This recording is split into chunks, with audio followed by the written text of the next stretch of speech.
ایک اور حدیث بہت پیاری ہے، میں آپ کو بتائے بغیر نہیں رہ سکتا۔ حضور اپنے حجرے سے برآمد ہوئے تو آپ نے دیکھا مسجد نبوی کے کونے میں صحابہ بیٹھے ہیں، قرآن کا مذاکرہ کر رہے ہیں۔ مذاکرہ ایک ہوتا ہے درس، ایک شخص بول رہا ہے دوسرے سن رہے ہیں، یہ نہیں، مذاکرہ آپس میں۔ حضور کے چہرے پر بشاشت کے آثار ظاہر ہوئے۔ آپ چل کر آئے، آپ نے ایک سوال کیا عجیب، کہ آپ لوگ اس کی گواہی نہیں دیتے کہ اللہ کے سوا کوئی معبود نہیں اور میں اللہ کا رسول ہوں اور یہ قرآن اللہ کے پاس سے آیا ہے؟ جواب کیا تھا؟ بلا یا رسول اللہ، بلا یا رسول اللہ، بلا یا رسول اللہ، اللہ کے رسول کیوں نہیں، ہم گواہی دیتے ہیں۔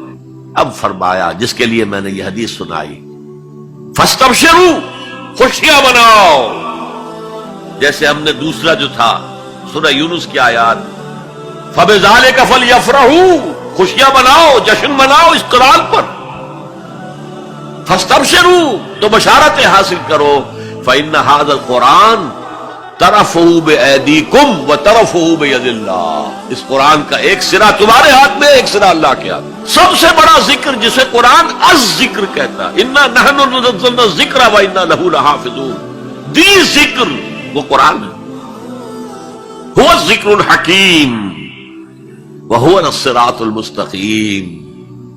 اور تم نماز کی ہر رکعت میں کہتے ہو اہدنا الصراط المستقیم، وہ صراط مستقیم تو اللہ نے تمہیں دے دیا ہے، یہ قرآن ہی تو ہے صراط المستقیم۔ یہ وہ شے ہے کہ جس کے ہوتے ہوئے خواہش نفس آپ کو کج نہیں ہونے دے گی، زیغ نہیں آئے گا، اس کے ساتھ اس کے ہوتے ہوئے کبھی کجی نہیں آئے گی تمہارے اندر، زبانیں التباس نہیں پیدا کر سکے گی، قرآن جو ہے اپنی حفاظت خود کرتا ہے، اس پر باطل حملہ آور ہو ہی نہیں سکتا، نہ سامنے سے نہ پیچھے سے۔ وَلَا يَشْبَعُ مِنْهُ الْعُلَمَاء، علماء اس قرآن سے کبھی سیری محسوس نہیں کریں گے، کبھی بھی یہ محسوس نہیں کریں گے کہ بس قرآن سے جو لینا تھا ہم نے لے لیا، اب کچھ نہیں رہا۔ پڑھتے رہیں گے، پڑھتے رہیں گے، پڑھتے رہیں گے، معلوم ہوگا ہر مرتبہ کوئی نئی چیز آ رہی ہے، بار بار کے پڑھنے سے اس پر کوئی باسی پن طاری نہیں ہوگا۔ کوئی اور کتاب دنیا میں ایسی نہیں ہے، ایک دفعہ پڑھ لی، دو دفعہ پڑھ لی، پھر تیسری دفعہ ہاتھ لگانے کو جی نہیں چاہتا، پڑھنے کو جی نہیں چاہتا، سوال ہی پیدا نہیں۔ یہ وہ ہے، پڑھتے رہو گے، پڑھتے رہو گے، اس پر کوئی باسی پن طاری نہیں ہوگا۔ وَلَا تَنْقَضِي عَجَائِبُهُ، اس کے عجائب کبھی ختم نہیں ہوں گے۔ یہ وہ کتاب ہے جسے جیسے ہی جنوں نے سنا فوراً کہا ہم نے آج ایک بہت عمدہ کلام سنا ہے، کتاب سنی ہے، تو ہم تو ایمان لے آئے، ایک دفعہ سنا ہے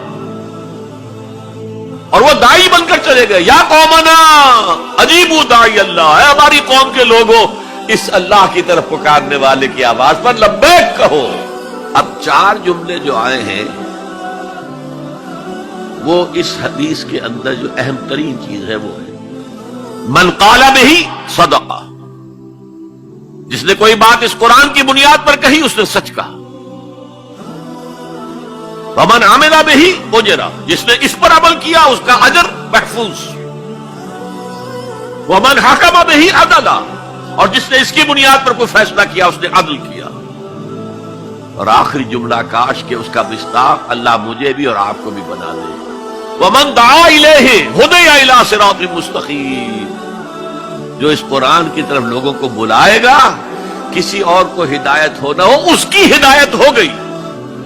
حضرت جبرائیل نے حضور سے کہا یا محمد صلی اللہ علیہ وسلم امتک بعدک، آپ کے بعد آپ کی امت کا کیا حال ہوگا، کون سہارا ہوگا؟ حضور نے فرمایا مل مخرج منہا یا جبرائیل، اے جبرائیل تو بھی بتاؤ اس مسئلے کا حل کیا ہے، نکلنے کا راستہ کون سا ہے؟